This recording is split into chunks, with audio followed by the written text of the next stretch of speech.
Hello to everyone, this is Avid Academy and we are going to talk about a very disastrous incident। ये एक ऐसा incident था जिसमें कि हमारे एक पायलट की मौत हो गई, सुखोई 30 वर्सेस मिराज 2000। ऐसा माना जा रहा है कि ये एक मिड एयर कोलिजन था जिसके वजह से आज हमारे बीच हमारे एक पायलट नहीं रहे। हमें ये समझना पड़ेगा कि क्यों इतने सारे एक्सीडेंट हो रहे हैं और खासकर मिराज 2000 के जो एक्सीडेंट हो रहे हैं उसमें क्यों पायलट बच नहीं रहे हैं। देखिए, सबसे पहले तो अगर ये आपके दिमाग में सोच है कि Mirage 2000 is not a good aircraft, तो ये गलत बात है। मिराज 2000 हमारा बैकबोन है एयरफोर्स का और सबसे ज्यादा उड़ान अगर कोई भरता है तो मिराज 2000 भरता है। मिराज 2000 मोस्टली यूज्ड एयरक्राफ्ट है, उसके कुछ फीचर्स उसे बहुत बेहतर बनाते हैं, लेकिन वहीं पर सुखोई 30 के बारे में भी हमें समझना जरूरी है क्योंकि सुखोई 30 में जो 2 पायलट थे उनकी जान बच जाती है और जो एक पायलट रहता है मिराज 2000 में उसकी जान चली जाती है। मिराज 2000 और सुखोई 30 ये दोनों ही 4th जनरेशन फाइटर एयरक्राफ्ट हैं। जहां मिराज 2000 फ्रांस की कंपनी डेवलप करती है, वहीं सुखोई 30 जो है वो सुखोई रशिया की कंपनी डेवलप करती है। दोनों 4th जनरेशन है और दोनों की जो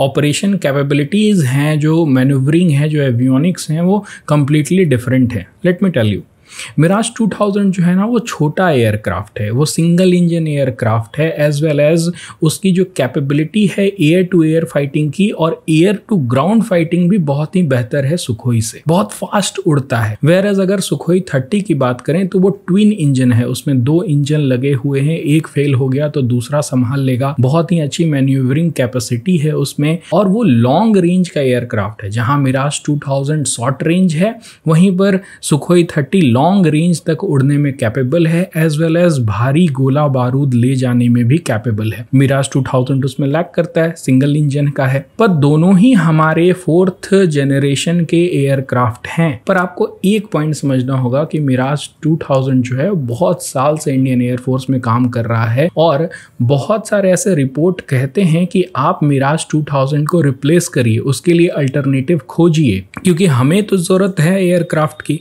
और हमारे पास क्रंच भी है, हमारे पास कमी भी है एयरक्राफ्ट की। तो हमारे जो इंडियन एयरफोर्स हैं वो खोजना शुरू किए, बहुत सारे एयरक्राफ्ट मिले, जैसे यूरोफाइटर हैं या हॉर्नेट है या F-35 है। बट हम लोगों ने क्या चूज़ किया कि हमें डसॉल्ट रफाल चाहिए और रफाल की ऑर्डर हम लोगों ने दे दिया और फ्रांस से हम लोग रफाल को ले भी आए। पर जितने भी रफाल आ रहे हैं उसके जो नंबर हैं वो बहुत ही कम है, हमें और ज़्यादा एयरक्राफ्ट की ज़रूरत है और उसी समय हमें ये जो मिराज 2000 है उसको रिप्लेस भी करना है। एक बहुत ही अच्छा अल्टरनेटिव भी है रिप्लेस करने का, वो है हल तेजस, जो कि एक इंडिजीनियसली बिल्ट एयरक्राफ्ट है, भारत का खुद का बिल्ड किया हुआ है 4th generation aircraft. So we are in a very tough situation. हमारे पास पुराने एयरक्राफ्ट है, हमारे पास उतने पैसे नहीं है कि हम बाहर से एयरक्राफ्ट को मंगा सके और हमारे पास टाइम भी कम है, हमें तुरंत रिप्लेस भी करना है और हमें क्या देखने को मिल रहा है, इस तरह के एयरक्राफ्ट के एक्सीडेंट्स भी देखने को मिल रहे हैं क्योंकि बहुत पुराने हो गए हैं ना। तो ये सारे सिचुएशन में पूरा हमारा इंडियन एयरफोर्स फंसा हुआ है। वी हैव टू सी कि एक्चुअल रीजन क्या था ये एयरक्राफ्ट एक्सीडेंट का। हो सकता है कुछ और कारण हो सकते हैं, जरूरी नहीं है कि जो पुराने हो गए हैं इसीलिए गिरे हों, कुछ ह्यूमन एरर भी होते हैं, कभी कभी मशीन फेलियर भी होते हैं, बहुत सारे कारण होते हैं जिसकी वजह से प्लेन जो हैं वो गिरते हैं।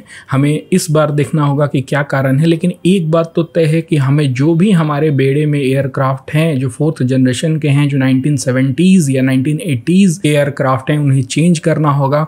हमें 5th जनरेशन एयरक्राफ्ट की तरफ मूव करना होगा, हमें इंडिजीनियस एयरक्राफ्ट जैसे हल तेजस की तरफ मूव करना होगा, एज वेल एज हमें 6th जनरेशन एयरक्राफ्ट के लिए भी साथ मिलके कोलैबोरेट करके रशिया से या फिर यूके से फ्रांस के साथ कोलैबोरेट करके 6th जनरेशन एयरक्राफ्ट के लिए भी काम करना होगा। So these were the point जो कि आप एक यूपीएससी एस्पिरेंट होके समझ सकते हैं या एक कॉमन पर्सन होके भी समझ सकते हैं। So that's it for this video. Thank you.